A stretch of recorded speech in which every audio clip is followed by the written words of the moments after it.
महाशिवरात्रि हर हर महादेव। महाशिवरात्रि हर हर महादेव। देवी पार्वती की गाथा। परब्रह्मा ने देवताओं को अपने द्वारा विजय दिलवाई।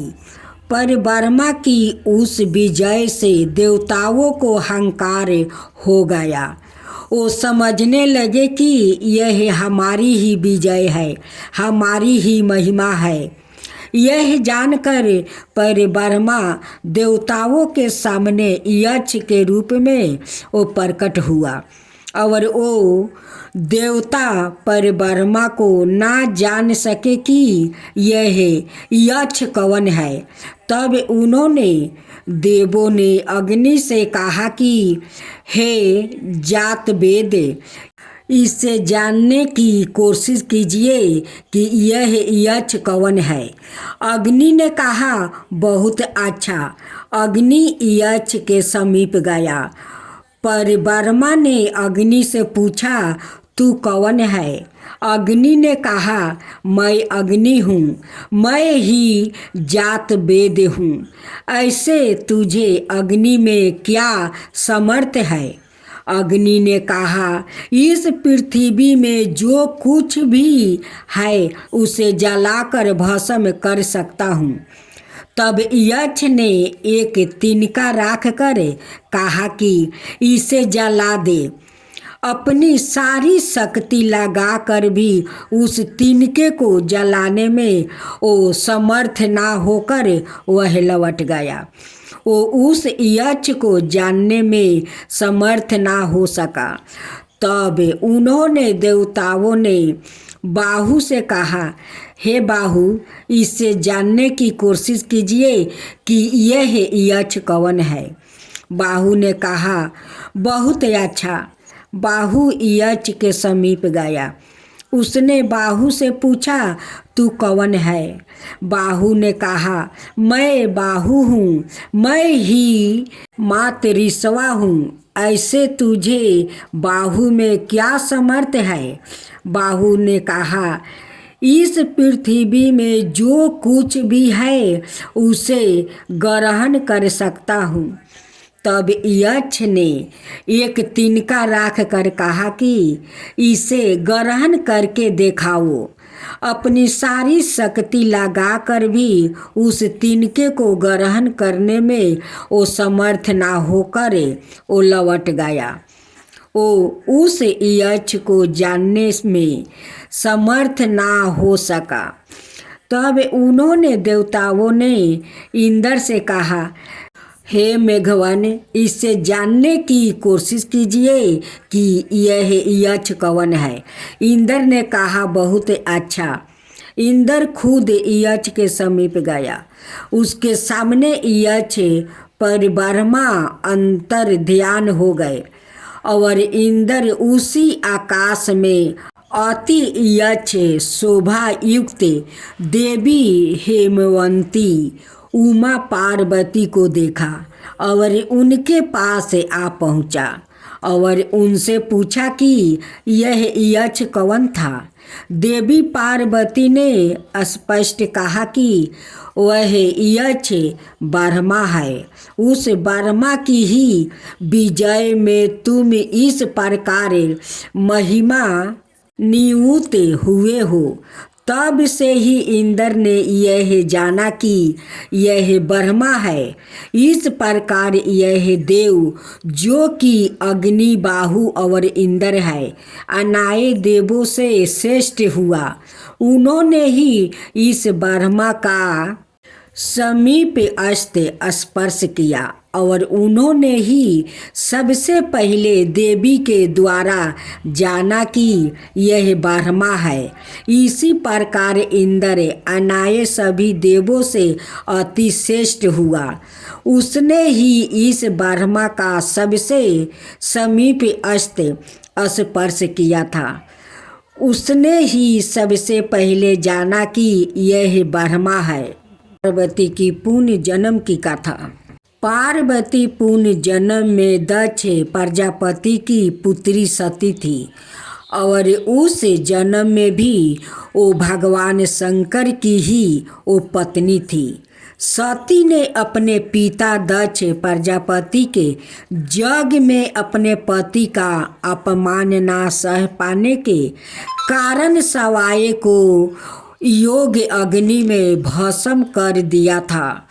भगवान शंकर को जब यह बात का पता चला तो उन्होंने वीरभद्रा के रूप में दक्ष प्रजापति के यज्ञ को नष्ट कर दिया। भगवान शिव सती के शव को लेकर वो तांडवा करने लगा। उसी समय भगवान विष्णु ने अपने सुदर्शन चक्र से माता सती के शव को 51 भाग कर दिया। जहाँ जहाँ माता सती के यह अंग गिरा वहाँ शक्तिपीठ की स्थापना हुई। अगले जन्म में माता सती पार्वती बनकर हिम नरेश्वर के घर अवतारित हुई। भगवान शंकर ने पार्वती के अपने प्रति अनुराग की परीक्षा लेने के लिए वो सप्त ऋषियों को पार्वती के पास भेजा। उन्होंने पार्वती के पास जाकर उसे यह समझाने के अनेक प्रयत्न किया कि शिव जी अघोर अमंगल भेषधारी और जाटाधारी है और वो तुम्हारे लिए युक्त वर नहीं है। उनके साथ विवाह करके तुम्हें सुख की प्राप्ति नहीं होगी। तुम उनका ध्यान छोड़ दो। किंतु पार्वती अपने विचारों में वो अड़ी रही। उनकी दृढ़ता को देखकर सप्त ऋषि अत्यंत प्रसन्न हुआ और उन्हें सफल मनोरथ होने का आशीर्वाद देकर शिव जी के पास वापस आ गया। सप्त ऋषियों से पार्वती के अपने प्रति दृढ़ प्रेम का वो वृत्तांत सुनकर भगवान शंकर अत्यंत प्रसन्न हुआ। सप्त ऋषियों ने शिव जी और पार्वती के विवाह का लगन मुहूर्त आदि निश्चित कर दिया। निश्चित दिन शिव जी बारात लेकर हिमालय के घर आया। वो बैल पर सवार थे। उनके एक हाथ में त्रिशूल और एक हाथ में डमरू था। उनकी बारात में समस्त देवताओं के साथ उनके गण भूत प्रेत पिशाच आदि भी थे। सारे बाराती नाचे गा रहे थे। सारे संसार को प्रसन्न करने वाली भगवान शिव की बारात अत्यंत मन मोहक थी। ब्रह्मा जी की उपस्थिति में विवाह समारोह शुरू हो गया। इस तरह शुभ घड़ी और शुभ मुहूर्त में शिव जी और पार्वती का विवाह हो गया और पार्वती को साथ लेकर शिव जी अपने धाम कैलाश पर्वत पर सुखपूर्वक रहने लगा। फागुन महीना में राधा और कृष्णा रंग में डूब जाते हैं। रंग का बहुत आनंद लेते हैं।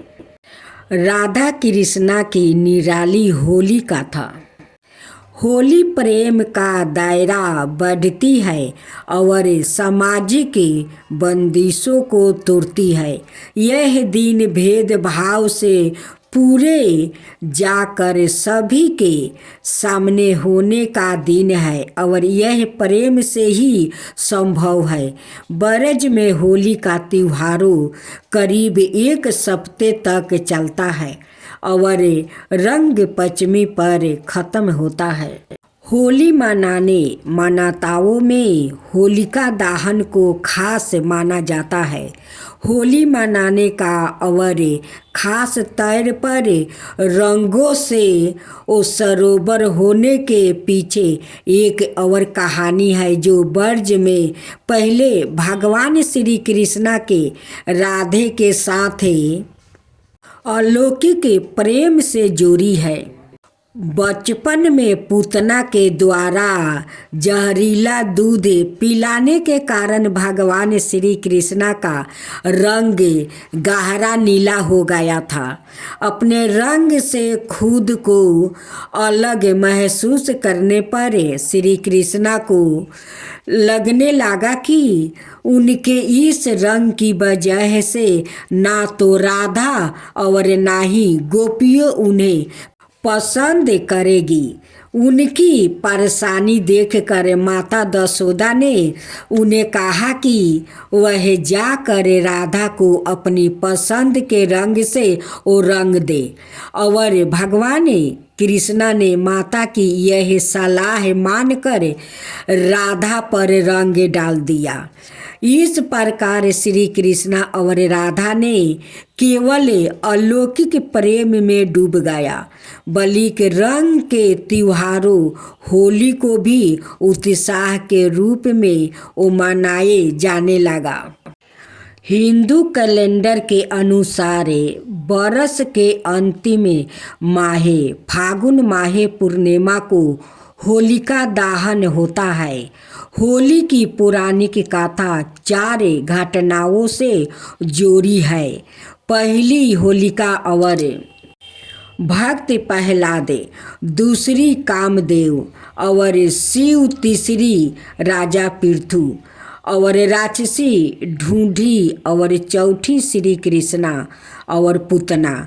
लेकिन उचित सभी में होलिका और भक्त प्रहलाद की कथा को ही वो मानता है, क्योंकि इसी की घटना की याद में होलिका दहन करके दूसरे दिन भक्त प्रहलाद के बचाने की खुशी में वो धुंधली का त्योहार मनाया जाता है। आओ जानते हैं होली की पौराणिक कथा। ऋषि कश्यप और तिथि के 2 बलशाली पुत्र हिरण्यक्ष और हिरण्या। एक बार की बात है, त्रिलोकी पर विजय प्राप्ति के लिए हिरण्यकश्यप ब्रह्मा की तपस्या में लीन था। असुर राज हिरण्यकश्यप की तपस्या से प्रसन्न होकर ब्रह्मा जी ने उसे वर मांगने को कहा, तो उसने कहा कि अमरता का वरदान चाहिए। ब्रह्मा जी ने कहा कि यह संभव नहीं, कुछ और मांगो। तो उसने कहा कि आपके बनाए किसी प्राणी, मनुष्य, पशु, देवता, दैत्य, नागादि किसी से मेरी मृत्यु ना हो। मैं समस्त प्राणियों पर ओ राज करूं। मुझे कोई ना दिन में मार सके और ना रात में, और ना घर के अंदर मार सके और ना बाहर।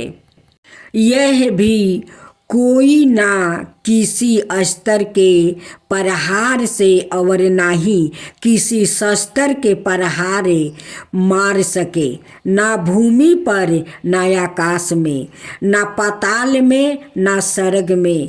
ब्रह्मा जी तथास्तु कहकर उसे वरदान करके अंतर्ध्यान हो गए। हिरण्यकश्यपु जब तपस्या में लीन था, तब उसी दौरान देवों ने असुरों पर आक्रमण कर उन्हें परास्त कर दिया था, और देवराज इंद्र हिरण्यकश्यपु की गर्भिणी पत्नी कायाधु को बंदी बनाकर ले गया था। परंतु बीच रास्ते में ही उनकी मुलाकात देव ऋषि नारद से हुआ। नारद जी ने इंद्र को उपदेश दिया कि आप यह पाप कर रहे हैं। उपदेश सुनकर इंद्र हिरण्यकश्यपु की पत्नी कायाधु को महर्षि के आश्रम में छोड़कर सवाए देवलोक चला गया। गर्भवती कायाधु को नारद ने विष्णु भक्ति और भगवत तत्व से अवगत करवाया। यह ज्ञान गर्भ में पल रहे पुत्र प्रहलाद ने भी वो प्राप्ति किया। इधर हिरण्यकश्यप जब लौटा तो इस वरदान ने उसके भीतर अजर अमर होने का वो भाव उत्पन्न हो गया। इसके चलते उसने धरती पर अत्याचार शुरू कर दिया था। उसने देवों को अपना दास बनाया, ऋषि मुनियों और भगवत भक्तों को तंग करने लगा, जगों को नष्ट भ्रष्ट करने लगा। उसने आदेश दिया कि उसके राज्य में किसी भी देवता की पूजा नहीं होगी। उसने कहा कि हिरण्य नाम के अतिरिक्त अन्य किसी भी मंत्र का उच्चारण नहीं किया जाएगा। पूरे राज्य में सवाए उसी की पूजा की जाए, अन्य किसी की नहीं। जो ऐसा नहीं करे उन्हें वह मार दिया जाएगा। उचित समय पर बाद में प्रहलाद का जन्म हुआ तो राज्य में खुशियाँ मनाई गई। हिरण्यकश्यप के 4 पुत्र थे, अनु, अहलाद भक्त प्रहलाद और संघलाद। प्रहलाद का उपवन नयन सत्कार करके उसे गरखुल भेजा गया। कुछ समय बाद हिरण्यकश्यप को यह जानने की उत्सुकता हुआ कि गरखुल में मेरे पुत्रा क्या सीख रहे हैं। उसने प्रहलाद को बुलाकर पूछा, तुमने गरखुल में क्या सीखा? प्रहलाद ने कहा कि भगवान विष्णु की 9 विधि भक्ति सीखी। आपने पुत्रा के मुख से अपने शत्रु विष्णु का नाम सुनकर हिरण्यकश्यप क्रोधित हो गया।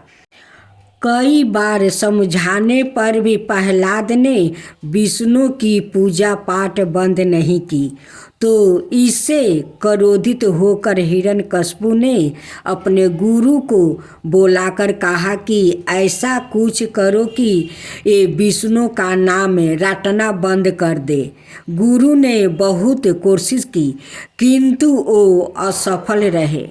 तब असुरराज ने अपने पुत्र की हत्या का आदेश दिया। सैनिकों द्वारा उसे विष दिया गया। उस पर तलवार से प्रहार किया गया। विष धारों के सामने छोड़ गया। हाथियों के पैरों तले वो कुचलवा देना चाहता था।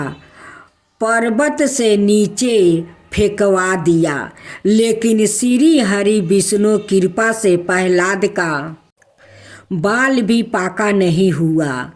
उल्लेखनीय है कि फागुन शुक्ल और 7वीं को प्रहलाद को बंदी बनाकर पूरे 8 दिन तक तरस दिया गया। हर तरह से मारने का प्रयास किया गया। हिरण्यकश्यप को चिंता होने लगी कि यह नहीं मारा तो लोग विष्णु के ही भक्ति करेगा। उसकी चिंता को देखकर उसकी बहन होलिका ने कहा कि आप चिंता ना करो भैया, मुझे ब्रह्मा से वरदान प्राप्ति है कि मैं किसी भी प्रकार से अग्नि में जल कर नहीं मर सकती हूँ। अग्नि में तो सभी भस्म हो जाते हैं। तब हिरण्यकश्यप ने अपनी बहन होलिका से कहा कि तुम प्रहलाद को अपनी गोद में लेकर अग्नि में बैठ जाओ, जिससे वह जलकर भस्म हो जाए। होलिका को वरदान था कि उसे अग्नि तब तक कभी हानि नहीं पहुंचाएगी तब तक कि वह किसी शर्त वृत्ति वाले मानव को हत्या करने की ना सोचे। होलिका यह बात भूल गई थी। वह अपने भाई की बात को मानकर अपने भतीजा प्रहलाद को गोदी में लेकर अग्नि में बैठ गई। उस दिन फागुन माह की पूर्णिमा थी। सत्य वाले प्रहलाद का हत्या करने के प्रयास में होलिका तो सवाए जलकर भस्म हो गई। और प्रहलाद श्री हरि विष्णु का वो नाम जपते हुए अग्नि से वो बाहर आ गया। यह देख कर हिरण्यकशिपु और भी वो ज्यादा क्रोधित और चिंतित हो गए। उस घटना के बाद हिरण्यकशिपु ने प्रहलाद को एक खंभे से बांध दिया। फिर भरी सभा में प्रहलाद से पूछा, किसके बलबूते पर तू मेरी आज्ञा का विरोध करता है? प्रहलाद ने कहा, आप अपना असुर स्वभाव छोड़ दे। सबके प्रति समता का भाव लाना ही भगवान की पूजा है। हिरण्यकशिपु ने क्रोध में कहा, तू मेरे सेवा किसी और को जगत का स्वामी बताता है। कहा है कि तेरा जगदीश्वर क्या इस खंभे में है जिसे तू बांधा है? यह कहकर हिरण्यकशिपु ने खंभे में वो घूसा मारा। तभी खंभा भयंकर आवाज करते हुए वो फाट गया और उसमें से एक भयंकर डेरवाना रूप प्रकट हुआ, जिसका सिर सिंह का और धड़ मनुष्य का था।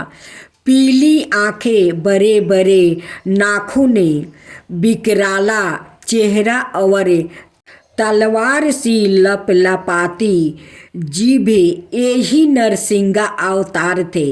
उन्होंने तेजी से हिरण्यकशिपु के पकड़ लिया और संध्या की बेला में, ना दिन में ना रात में, शाम की देहली पर, ना बाहर ना भीतर, अपनी जांघों पर राख कर, ना भूमि पर ना आकाश में, अपने नाखूनों से ना अस्त्र से ना शस्त्र से उसका कलेजा फाड़ डाला। हजारों सैनिकों जो पहरा करने आए थे, उन्हें भगवान नरसिंह ने हजारों भुजाओं और नख रूपी शास्त्रों से खदेड़ कर मार डाला। फिर क्रोध से भरे नरसिंह भगवान सिंहासन पर जा बैठे। तब प्रहलाद ने दंडवत होकर उनकी प्रार्थना पूजा की। प्रहलाद का राज तिलक करने के बाद नरसिंह भगवान चले गए।